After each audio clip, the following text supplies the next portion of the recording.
The functions of hormones and chemicals, and of adrenal processes in particular, would function with far greater effectiveness with these alternating periods of activities, as I have mentioned. The wear and tear upon the body would be minimized, while at the same time all regenerative powers would be used to the maximum. Both those with a high and low metabolism would benefit. The psychic centers would be activated more frequently, and the entire identity of the personality could be better strengthened and maintained. The resulting mobility and flexibility of consciousness would cause an added dividend in increased conscious concentration, and fatigue levels would always remain below danger points. A great equalization, both physical and mental, would result. Now, such schedules could be adopted quite easily. Those who work the American working hour, for example, could sleep between 4 to 6 hours an evening, according to individual variations, and nap after supper.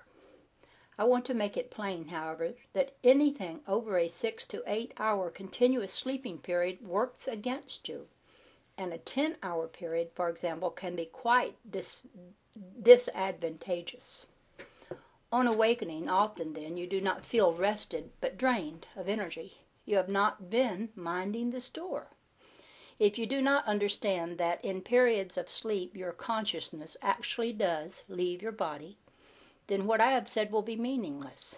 Now, your consciousness does return at times to check upon the physical mechanism, and the simple consciousness of atom and cell, the body consciousness, is always within the body, so it is not vacant. But the largely creative portions of the self do leave the body, and for large periods of time, when you sleep. Some cases of strong neurotic behavior result from your present sleeping habits. Sleepwalking to some degree is also connected here. Consciousness wants to return to the body, but it has been hypnotized into the idea that the body must not awaken. Excess nervous energy takes over and rouses the muscles to activity because the body knows it has been inactive for too long, and otherwise severe muscular cramps would result. The same applies to your eating habits. But turn your overstuff and then starve the tissues. But turn you overstuff and then starve the tissues. That sentence don't make sense. This has definite effects upon the nature of your consciousness, your creativity, your degree of concentration. Along these lines, for example, you do literally starve your bodies at night and add to the aging of your bodies by denying them food throughout those long hours. All of this reflects upon the strength and nature of your consciousness. Your food should be divided within the 24-hour period, and not just during the times of wakefulness. That is, if the sleep patterns were changed as I suggest, you would also be eating during some night hours. You would eat far less at any given mealtime. However, small amounts of food much more frequently taken would be much more beneficial than your present practice in physical, mental, and psychic terms. Changing the sleep patterns would automatically change the eating patterns, and you would find you were a much more united identity. You would become aware of your clairvoyance and telepathic abilities, for example, to a greater degree, and you would not feel the deep separation that you now feel between the dreaming and waking self. To a large degree, this sense of alienation would vanish. Your enjoyment of nature would also increase, for as a rule, you are largely unacquainted with the nighttime.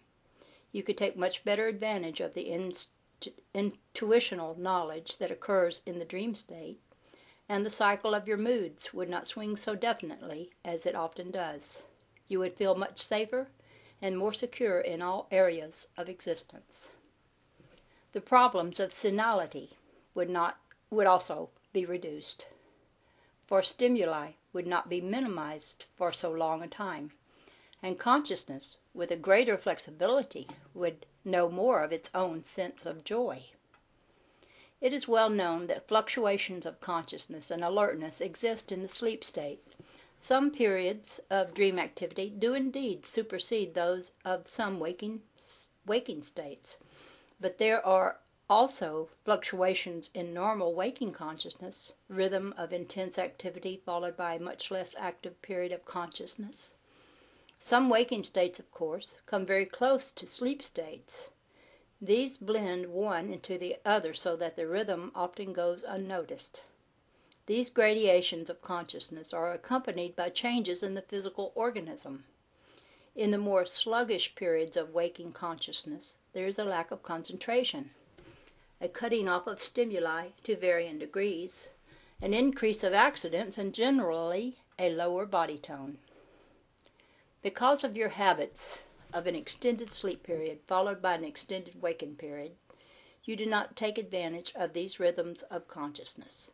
The high peaks are to some extent smothered or even go unnoticed. The sharp contrast and the high efficiency of the natural waking consciousness is barely utilized.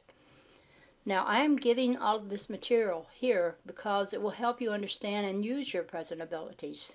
You are asking too much of normal waking consciousness, smoothing out the valleys and the peaks of its activities, demanding in some cases that it go full blast ahead when it is actually at a minimum period, denying yourself the great mobility of consciousness that is possible. The suggestions given earlier in this chapter concerning sleeping habits will result in a natural use of these rhythms.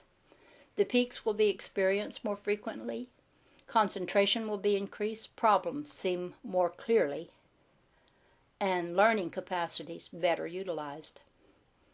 This extended period given to waking consciousness without rest periods builds up chemicals in the blood that are discharged in sleep, but in the meantime they make the body sluggish and retard conscious concentration. The long sleep period to which you are accustomed then does become necessary. A vicious cycle then is formed.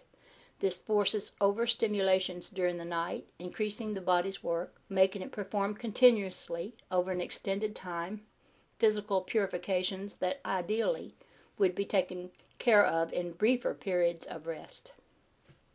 The ego feels threatened by the extended leave of absence it must take, becomes wary of sleep, and sets up barriers against the dream state. Many of these are highly artificial.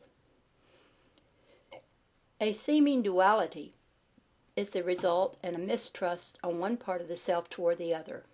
Much creative material of quite practical value is lost in the process. The procedures mentioned would allow much greater access to such information, and the waking self would be more refreshed.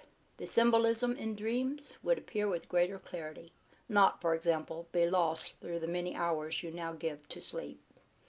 Muscular strength would benefit. The blood would be cleansed more effectively than when the body lies prone for such a time. Most of all, there would be, by far, if you will excuse me, better communication between the subjective layers of the self, an increased sense of security, and particularly with children, an earlier kindling of creative abilities. A clear, uncluttered, bright, and powerful consciousness needs frequent rest periods if its efficiency is to be maintained, and if it is to correctly interpret reality. Otherwise, it distorts what is perceived. Rest or sleep cures, very extended sleep periods, have been helpful for therapy in some cases, not because extended sleep is in itself beneficial, but because so many toxins had built up that such extended periods were required. Learning processes are definitely hampered through your present habits, for there are certain periods when consciousness is attuned to learning, and yet you try to force learning during unrecognized minimum periods. Creative and psychic abilities are thrust into the background simply because of this artificial division.